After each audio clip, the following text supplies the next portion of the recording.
前回の動画でポストパンクの走りといえるワイヤーを紹介したんですけど、今回も最初期のポストパンクと目されているバンドマガジンを紹介します。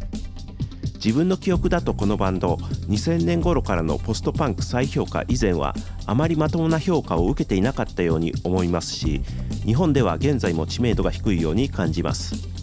しかし70年代末から80年代初頭のイギリスのパンク、ポストパンクを掘って聞いていくと、決して無視できない存在だと感じると思います。カリスマ的存在になる素質は十分にあったのに、そうはなれず過小評価され続けたバンドマガジン。リーダーハワード・ディボートの体験した5つの転換点を軸に見ていきたいと思います。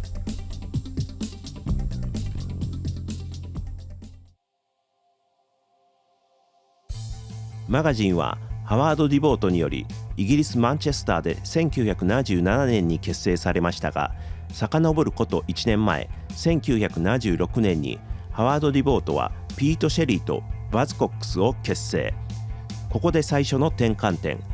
彼らはロンドンでセックスピストルズのライブを見て感銘を受け、ブレイク寸前のセックスピストルズを地元マンチェスターに呼び、ライブを企画したことが知られています。その時のライブの観客はたった42人だったそうですが、その中にジョイ・ディビジョンのメンバー、ザ・スミスのモリッシー、ファクトリーレコード社長のトニー・ウィルソン、プロデューサーのマーティン・ハネット、ザ・フォールのマーク・イー・スミス、シンプリー・レッドのミック・ハックネルらがいたと言われていて、語り草になっていますね。そしてバズ・コックスはマンチェスターのパンクシーンを引っ張っていくことになります。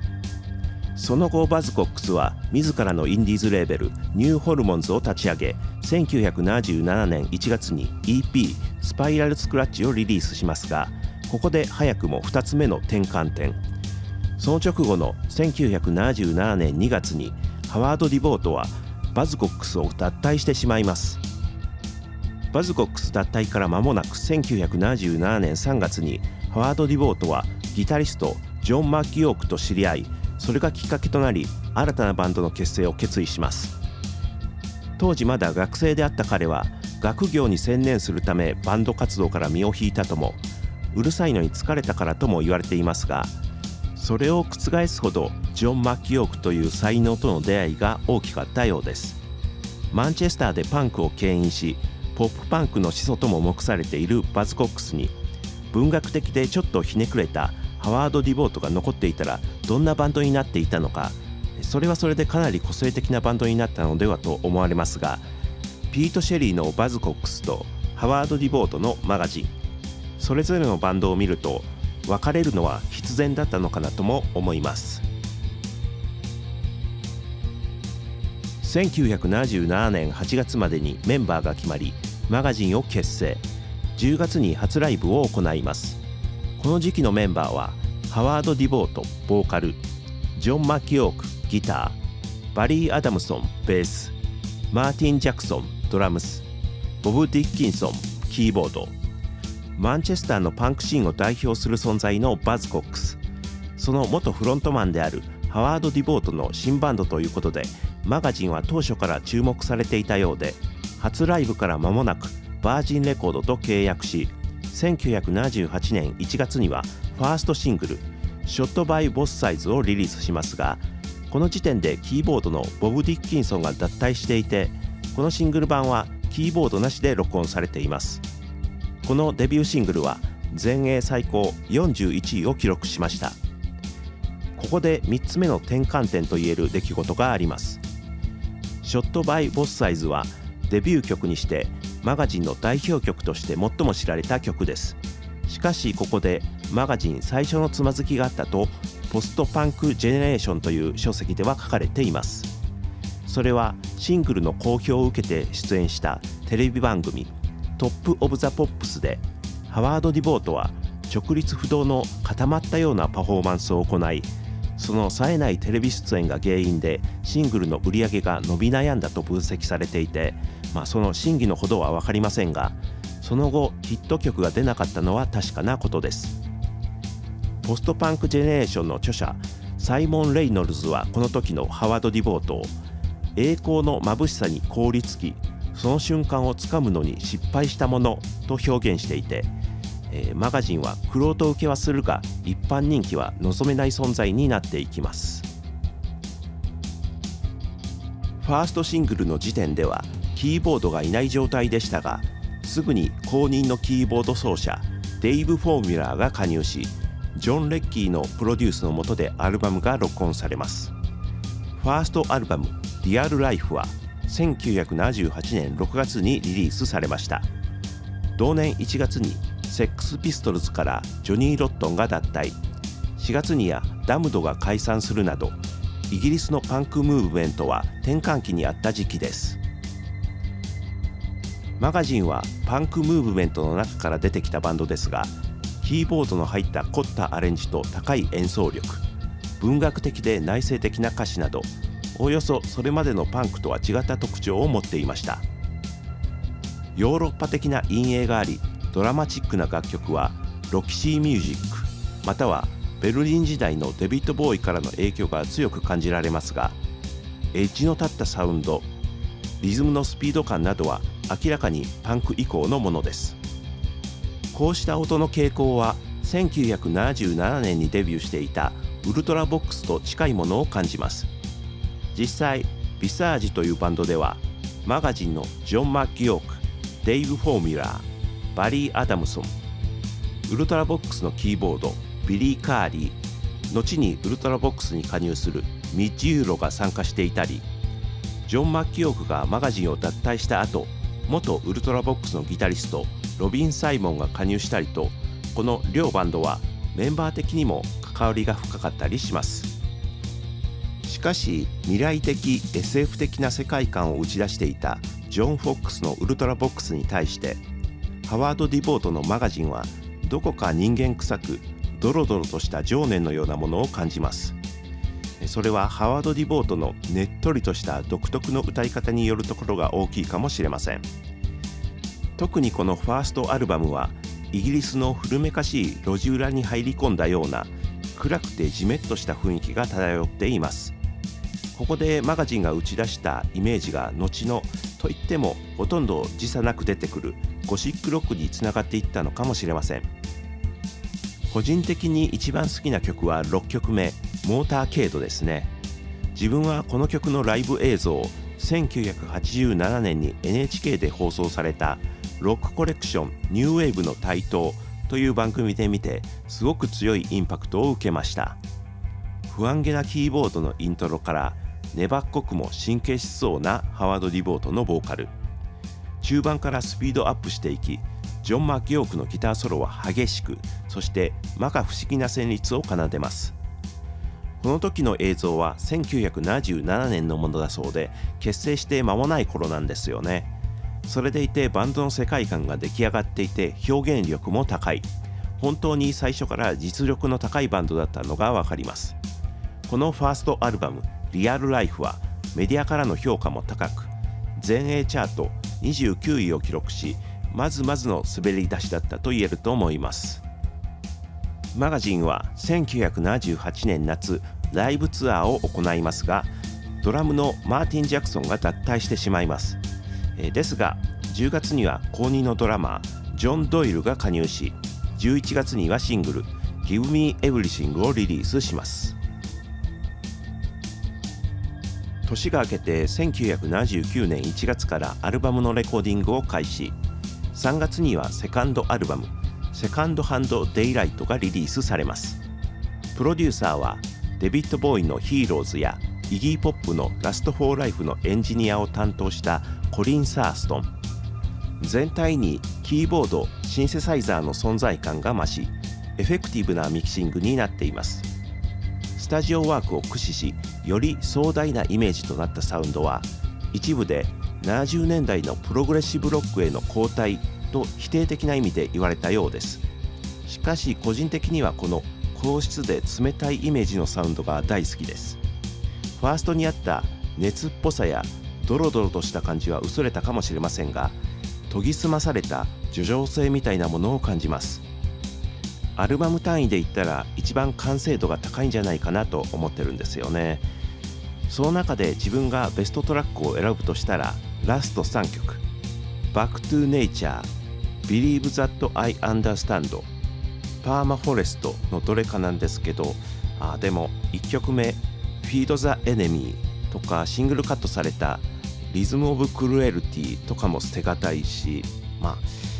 一般的な評価だとファーストとサードが人気で、セカンドは賛否両論みたいなんですけど、個人的にはこれが好きですね。ジャケットも好きです。セカンドハンドデイライトは全英最高38位とまあまあな売り上げを記録します。1980年に入ると2月に A Song from Under the Floorboards、 3月に Sly and the Family Stone のカバー Thank You とシングルを立て続けにリリース。ここで録音を担当したのはジョイ・ディビジョンとの仕事で名を挙げていたマーティン・ハネットで、そのまま彼のプロデュースでアルバムが制作されます。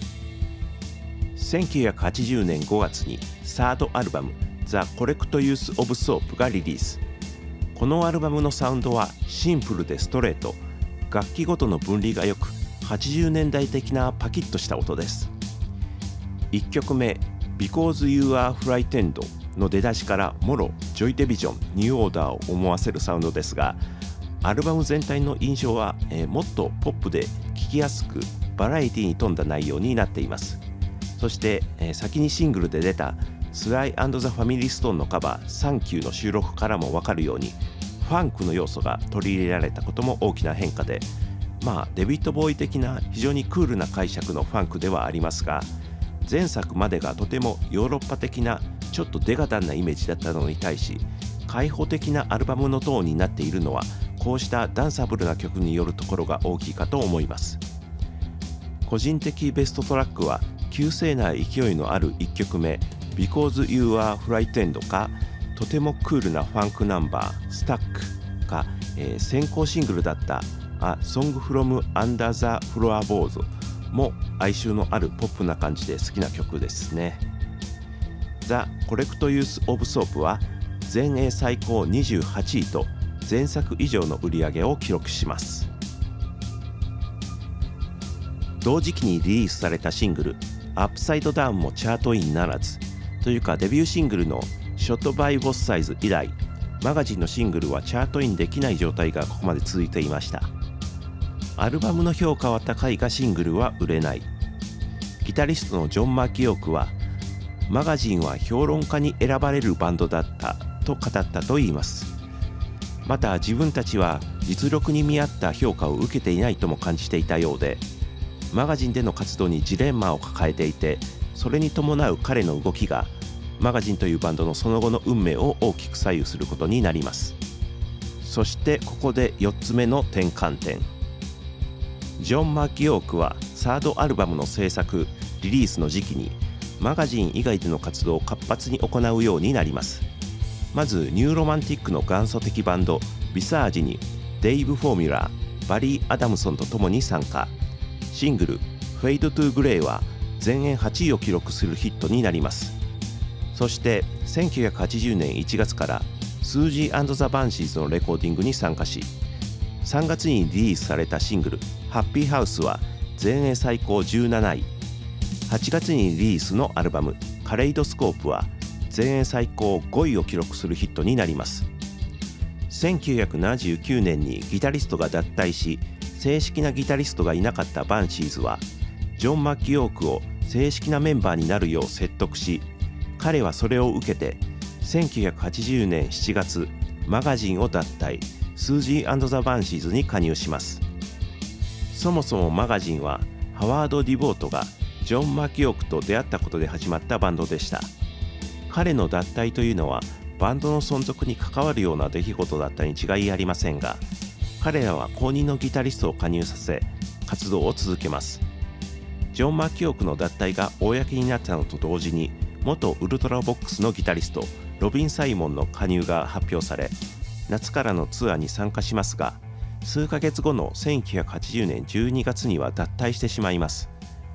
彼は結局スタジオ録音には参加しませんでしたが、その演奏はプレイというライブアルバムで聴くことができます。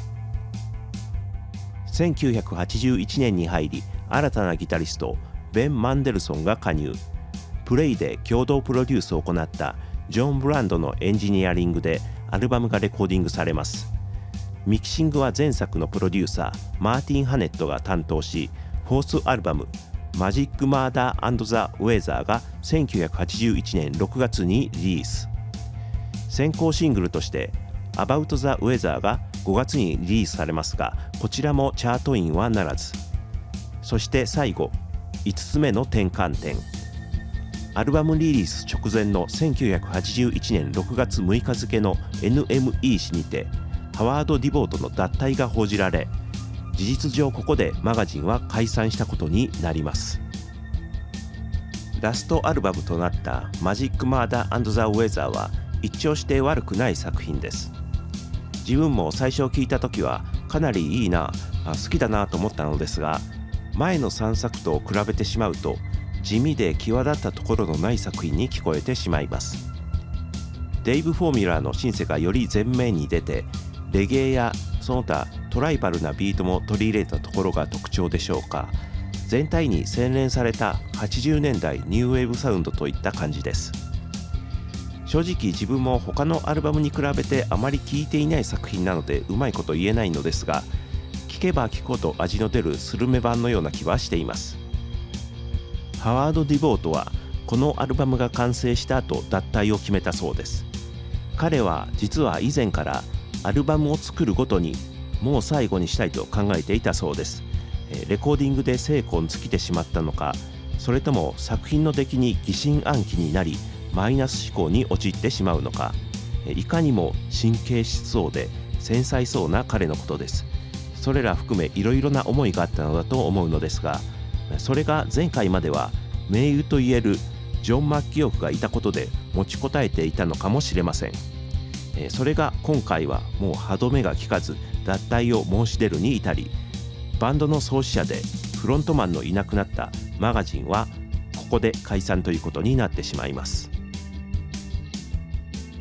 マンチェスターという土地からはマガジンがデビューした少し後にジョイ・ディビジョン、解散したしばらく後にザ・スミスが登場し、そのフロントマンのイアン・カーティスやモリッシーは時代を象徴するシンガーとしてカリスマ的な強い影響力を誇りました。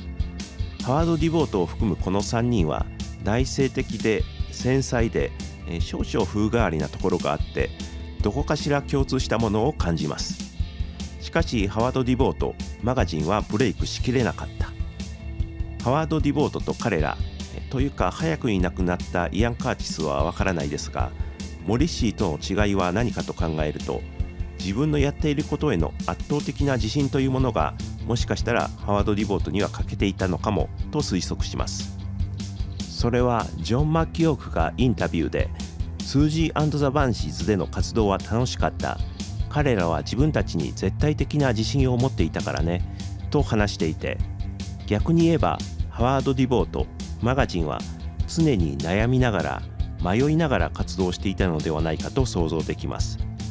創作においてそれは決して悪いことではないと思いますが、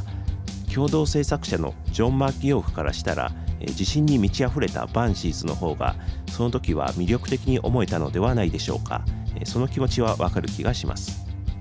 スージー・スーもまたカリスマ的な影響力の強いシンガーでした。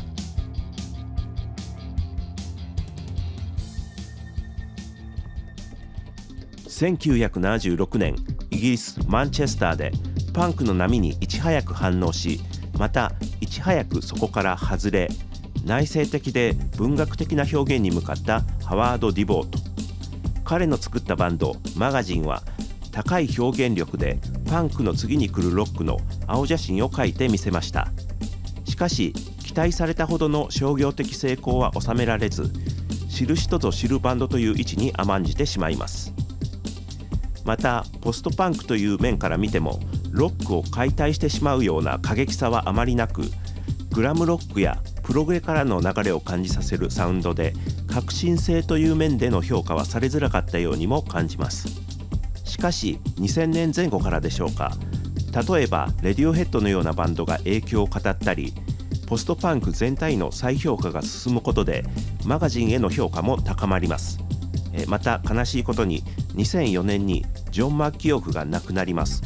すると追悼の機運からさらにその存在が見直され、高く評価されるようになったと感じます。リアルタイムでは他のポストパンクのスターのようなカリスマにはなれなかったかもしれませんが、ハワード・ディボートの作り出すシュールで文学的な独特の世界観、確かな演奏力で強力なうねりを生み出している楽曲は唯一無二だと思います。はい、今回は確かな実力を持ちながらなかなか真っ当な評価を得られなかったバンドマガジンを紹介しました。ご視聴ありがとうございました。